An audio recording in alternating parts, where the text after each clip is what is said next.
ലോക്സഭാ തെരഞ്ഞെടുപ്പിൽ പൊതുസമ്മതരെ ഇറക്കി കളം നിറയ്ക്കാനുള്ള തയ്യാറെടുപ്പിലാണ് ബി ജെ പി.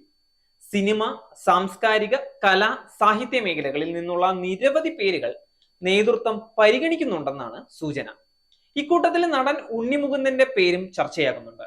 പത്തനംതിട്ട മണ്ഡലത്തിൽ നടൻ മത്സരിച്ചേക്കുമെന്നുള്ള അഭ്യൂഹങ്ങളും ശക്തമാണ്. എന്നാൽ ഇപ്പോൾ ഈ വാർത്തകളോട് പ്രതികരിക്കുകയാണ് നടന്റെ മാനേജർ വിപിൻ. ഉണ്ണിമുകുന്ദൻ മത്സരിക്കുമെന്ന വാർത്തകൾ തികച്ചും വാസ്തവ വിരുദ്ധമാണെന്നാണ് വിപിൻ പറയുന്നത്. മാതൃഭൂമി ന്യൂസിനോടായിരുന്നു പ്രതികരണം. BJP അനുകൂല നിലപാടുകൾ പങ്കുവെക്കാറുള്ള നടനാണ് ഉണ്ണിമുകുന്ദൻ. BJP വേദികളിലും താരം ഭാഗമായിട്ടുണ്ട്. മാളികപ്പുറം എന്ന സിനിമയിൽ അഭിനയിച്ചതിന് പിന്നാലെയാണ് നടനെ പത്തനംതിട്ടയിൽ BJP ആലോചിക്കുന്നതെന്നുള്ള വാർത്തകൾ സജീവമായത്. ചിത്രത്തിൽ അയ്യപ്പനായും അയ്യപ്പ ഭക്തനുമായും ഒക്കെയാണ് നടൻ വേഷമിട്ടത്.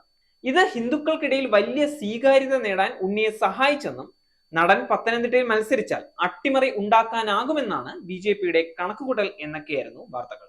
എന്നാൽ ഇത്തരം വാർത്തകളെല്ലാം തീർത്തും അടിസ്ഥാനരഹിതമാണെന്ന് നടന്റെ മാനേജർ പറയുന്നു. സിനിമയിൽ മാത്രം ശ്രദ്ധ കേന്ദ്രീകരിക്കാനാണ് ഉണ്ണിമുകുന്ദൻ തൽക്കാലം ആലോചിക്കുന്നതെന്നും മറ്റൊന്നിനും താല്പര്യമില്ലെന്നും വിപിൻ പറഞ്ഞു. നടന് ഒരു പാർട്ടിയിലും അംഗത്വമില്ല. സിനിമാ നടൻ എന്ന നിലയിൽ അദ്ദേഹം കരിയറിലെ ഏറ്റവും നല്ല ഘട്ടത്തിലൂടെ കടന്നു പോവുകയാണ്. പല തരത്തിലുള്ള വാർത്തകളും പ്രചരിക്കുന്നുണ്ട്. ഇതിനു പിന്നിൽ ആരാണെന്നറിയില്ല. സിനിമാ തിരക്കുകളുമായി മുന്നോട്ട് പോകുകയാണ് ഉണ്ണി. അദ്ദേഹം മറ്റൊന്നിലും ശ്രദ്ധ കേന്ദ്രീകരിക്കുന്നില്ല. ഇങ്ങനെയൊക്കെയാണ് വിപിൻ പറയുന്നത്. അതേസമയം ലോക്സഭാ തെരഞ്ഞെടുപ്പ് പ്രവർത്തനങ്ങൾക്ക് വേഗം കൂട്ടിയിരിക്കുകയാണ് BJP. വളരെ പെട്ടെന്ന് തന്നെ സ്ഥാനാർത്ഥി പ്രഖ്യാപനം പൂർത്തിയാക്കാനാണ് നേതൃത്വത്തിന്റെ തീരുമാനം. ഇത്തവണ 6 മണ്ഡലങ്ങളിലാണ് പ്രധാനമായും BJP ശ്രദ്ധ ചെലുത്തുന്നത്.